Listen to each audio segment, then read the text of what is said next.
ये जिस गंभीरता से आरोप जस्टिन ट्रूडो लगाने की यानी कनाडा लगाने की कोशिश कर रहा है, ऑस्ट्रेलिया के प्रधानमंत्री कह रहे हैं जस्ट चिल, यानी कि इस पर इतनी गंभीरता से मत सोचने की जरूरत नहीं है। ऑस्ट्रेलियन प्राइम मिनिस्टर हैं जो कि ही सीम्स वेरी बड़ा एक करीबी ताल्लुक नजर आता है उनका इंडिया के साथ, और तो उन्होंने रिपोर्टर को कहा चिल आउट।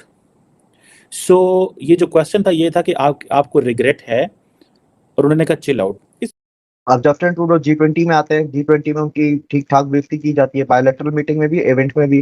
जस्टिन ट्रूडो को मैं भी ये कहता हूँ, वाकई में अगर दम है ना, सारे इंडियंस को एक ही दिन में निकाल के दिखा। मैं भी देखता हूँ कि तेरा मुल्क कैसे चलता है, तेरी इकोनॉमी कैसे चलती है। पाकिस्तान बनेगा तो कनाडा में ही बनेगा। अल्टीमेटली जब आप टेररिज्म को सपोर्ट करते हो तो पाकिस्तान की हालत देख लीजिए, कनाडा की हालत भी एक दिन वही होगी। मुझे एक बात यह समझ में नहीं आ रही कि कनाडा क्यों शेर के मुंह में हाथ दे रहा है फालतू में, क्यों कर रहा है कनाडा ऐसा? आपके पास कोई प्रूफ नहीं है और आपने इंडिया के डिप्लोमेट को बाहर निकाल दिया। तो इंडिया के डिप्लोमेट को बाहर निकालने के लिए तो प्रूफ चाहिए था, वो प्रूफ आपको देना था, ऐसे ही हवा में बात कर दिया ना। रेफरेंडम और इस तरह की चीजें कनाडा में हो रही थी तो इंडिया उससे यकीनन खुश नहीं था, बल्कि अगर कोई भी कंट्री होगा तो मेरे ख्याल में वो खुश नहीं होगा। वो ऑस्ट्रेलिया का क्या पैगाम आया है, we are deeply concerned by the allegations. ये ऑस्ट्रेलियन जो फॉरेन मिनिस्ट्री है उसके जो स्पोक्सपर्सन है पेनी वोंग, जो I think she is a lady, उनके बाद ये उन्होंने की है। कनाडा की जो अंदर इंडियन अवाम थी, उन्होंने बहुत ज्यादा एक आवाज उठाई और उनका कहना था कि वापस इंडिया हम जाएंगे। नमस्कार दोस्तों, कुछ समय पहले खालिस्तानी दोबारा एक्टिव होते जा रहे हैं। कनाडा, अमेरिका, ऑस्ट्रेलिया, ब्रिटेन में खालिस्तानी समर्थकों ने अपनी आवाज़ को बुलंद किया है, जिसमें जो है इस बीच 2 से 4 सालों के बीच खालिस्तानियों की 4 मौतें हुई हैं। इनमें से 3 की हत्याएं हुई हैं, एक बीमारी से मरा है। खालिस्तानियों ने समर्थकों इसका भारत पर आरोप लगा दिया कि बीते कुछ समय से हरदीप सिंह सिज्जर, अवतार सिंह खांडा, परमजीत पंजवाड़, रिपुवन सिंह मलिक की मौत, कनाडाई सरकार ने इसकी हत्या भारत सरकार पर लगाते हुए बड़ी निरर्थक सवाल उठाए हैं। खालिस्तानियों का यह भी कहना है अमेरिका, कनाडा में खुलेआम घूम रहे आतंकवादी सिख फॉर जस्टिस के गुप्ती गुरपंथ सिंह पन्नू भारतीय एजेंसियों में अगला निशाना है। The Australian prime minister has come up and उसने ये कहा है कि भाई जो वो क्या चिल आउट, कि कोई एडी गल नहीं है। चिल आउट का मतलब है कोई टेंशन नहीं, कर लेंगे इस मसले को हल। हो सकता है ऑस्ट्रेलिया ही पीछे लगा हो, और हो सकता है इंडिया के, क्योंकि ऑस्ट्रेलिया के साथ ऐसे ताल्लुकात हैं, उन्होंने ऑस्ट्रेलियंस को कहा हो कि आप बैक चैनल पर बात करें और इंगेज करें इनको, कैनेडियंस को। अभी कनाडा ने झट से बोल दिया हम ये करते हैं, ये करते हैं, ये करते हैं, और चुप बैठ गया कनाडा। अब इंडिया बैटिंग करेगा और यहाँ पे ख़त्म नहीं होगी बात। अगर कनाडा को जिसको कहते हैं कि अगर 2 रुपए की भी गलतफहमी है ना, कनाडा को 2 रुपए की गलतफहमी कि आपने हमारा बंदा निकाला, हमने आपका निकाला, तो सब अब बराबर नहीं, बराबर नहीं, वो ऐसे नहीं होता। ठीक है, हम तुम्हें मारना तब बंद करेंगे जब हम थक जाएंगे। अब हम थके नहीं, अभी तो हमने शुरू करा, फ्रेश है बिल्कुल। पूरी दुनिया का मीडिया, पूरी दुनिया में कोई ऐसा मुल्क नहीं होगा जहां भी ये खबर नहीं चली, और इंडिया, कनाडा और बाकी में। और आप इंडियन मीडिया देखें, कैनेडियन मीडिया का तो मैं फॉलो नहीं करता, इतना सारी बात है, लेकिन हम इंडियन मीडिया को और दोस्तों को फॉलो करते हैं, तो they have come up with a very strong voices, जो कि ऑब्वियसली वो भी इंसल्ट महसूस करते हैं कि भाई हमारे बंदे को क्यों निकाला गया, तो ठीक है इनको भी निकालें। सो वो जब कैनेडियन हाई कमीशन जब फॉरेन ऑफिस से निकला तो उसके सामने ONI वाला माइक लेके आया, तो basically he was put there, उसको खड़ा किया गया था ये तुमने इस तरह के ऑप्टिक्स बनाने हैं। उनका पार्लियामेंट का सेशन था कल रात को, मतलब उनकी कल सुबह हमारी रात जो थी, वो वहां पर बोलते हैं कि भाई इसके अंदर इंडिया शामिल था और PM मोदी खुद शामिल थे।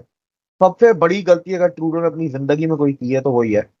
अब ट्रूडो का अगर थोड़ा मैं बता दूं तो ट्रूडो की जो सरकार है वो कोलिशन पार्टियां मिला के तो वो उसकी सरकार बनी हुई है, और उसकी कोलिशन में सबसे बड़ा जो पार्टनर है वो है आपका Jagmeet Singh. Jagmeet Singh is basically the political wing और पॉलिटिकल फेस ऑफ खालिस्तानी।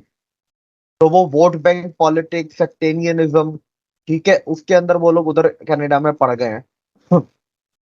होता ही है कि अब वो पहले पार्लियामेंट में ये डायरेक्ट इल्जाम लगाते हैं नाम लेके, कोई सबूत नहीं देते ही उसके असल एग्जैक्ट लफ्ज थे, there are allegations and there are some supportive evidences which prove that Indian diplomats and Indian agencies were involved in the murder of Nijjar, जो कि खालिस्तानी टेररिस्ट था, और उसको वो डिफेंड इस तरह से करते हैं कि he was a Canadian and he was killed on Canadian soil. मैं तो ये रखता हूँ कि देखें आप कि इंडिया इस काबिल हो गया, उसने अपने आप को इस काबिल कर दिया कि कनाडा जैसे इतने डेवलप कंट्री को उसने जवाब दे दिया कि उसने उसका सफ़ीर निकाला, इन्होंने इसका सफ़ीर निकाल दिया। अगर ये इस काबिल ना होते तो उनकी मिन्नतें करते, उनको कोई ये प्रूफ देते कि हमने ऐसा किए नहीं, बजाय के शर्मिंदा होने के कोई प्रूफ देने के उसने बजाय उनको उसकी डटाई के मुताबिक कि उसको उसका सफ़ीर निकाल दिया, उसके बराबर पे खड़ा होने। इतना इंडिया स्ट्रॉन्ग हो चुका है, आप साहब लगाएं कि कनाडा जैसे डेवलप कंट्री को उसने साफ जवाब दिया है। आज से पहले कनाडा हो गया, अमेरिका हो गया, लंदन हो गए, इन जैसे मुल्कों को किसी मुल्क की जरूरत नहीं थी कि जवाब उन्होंने जो कहा यस सर और नो सर, इसके अलावा कोई बात नहीं थी। मैं तो पहली बार देखा है कि किसी मुल्क ने इंडिया हो या जो इस मुकाबले में आके उन्होंने उसको जवाब दिया है, उसको 5 दिन का अल्टीमेटम दिया कि 5 दिन के अंदर आप यहाँ से निकल जाएं। तो बड़ी बात है ये कि उसने जवाब दे दिया। इंडिया का तो अब देखना ये इंडिया में इस क्वालिटी अपने आप को इस काबिल बनाया है, कितने मुल्कों को जवाब दे रहा है। और सर इंडिया ने इस इल्ज़ाम को भी मुस्तरद कर दिया है, उसने कहा है ऐसा कुछ नहीं है, कनाडा के पास इस चीज़ के क्या सबूत है, अगर कोई सबूत है तो वो पेश करे, लेकिन कनाडा की जानिब से अभी तक कोई भी सबूत पेश नहीं किया गया। इंडिया तो हर मामलात में कहेगा जी आपने हमने कुछ नहीं किया। इंडिया ने तो पुलवामा में जब हुआ था वो पाकिस्तान पे इल्ज़ाम लगाया था, जबकि इंडिया खुद सबसे बड़ा दहशतगर्द युद्ध की थी, उसने तो अपनी फ़ौज को मरवा के इल्ज़ाम लगा दिया था दुनिया को दिखाने के लिए। सच जो होता है सच सामने सामने आ जाएगा। ये बहुत जल्द तब भी इनको पाकिस्तान को बदनाम करने की उसने कहा जी इसने किया है, पाकिस्तान में टेररिस्ट है, ये है वो है, लेकिन उसको पता चल गया, बाद में प्रूफ मिल गया, पूरी दुनिया ने देखा कि इंडिया गलत था, इंडिया ने रोंग किया था। इंडिया ने खुद ही सारा अपना ड्रामा चाहा था। इस तरह इंडिया अब ये कह रहा है जी सबूत दें, ये करें वो करें, जबकि इंडिया में मेरे हिसाब से इंडिया मतलब 100% हो सकता है। कनाडा कह रहा है, ऑस्ट्रेलिया कह रहा है जी कि हम बड़े कंसर्न हैं ऑल दिस, और हम बड़े क्लोज पार्टनर्स हैं और हमने बड़ा ध्यान दे रहे हैं और ये सारी चीज़ें। सो ये चीज़ें बताती हैं कि इतनी तेज़ी नहीं है वेस्टर्न ममालिक को, ठीक है जी, कि वो जाके इंडिया से ताल्लुकात ख़राब कर लेंगे। मेरी ज़ाती राय ये है, ये एक कंटेंशियस पॉइंट ज़रूर मौजूद है, लेकिन इसमें अमेरिकन रोल प्ले करेंगे और वो चीज़ों को सॉर्ट आउट करेंगे। कई लोगों का कहना ये है कि भाईजान ये जो है ना ये फॉर एग्जांपल जो कनाडा ने किया है वो भी गलत है, और कई लोग कह रहे हैं कि सर अभी इस सारे मामले में आपको लगता है कि पाकिस्तान का कूदना बनता है? पाकिस्तान के तो बेचारे की खुद अपनी सिस्टम इस तरह का वो अपने मामला नहीं सीधा कर सकता, किसी के मामला क्या सीधा करेगा?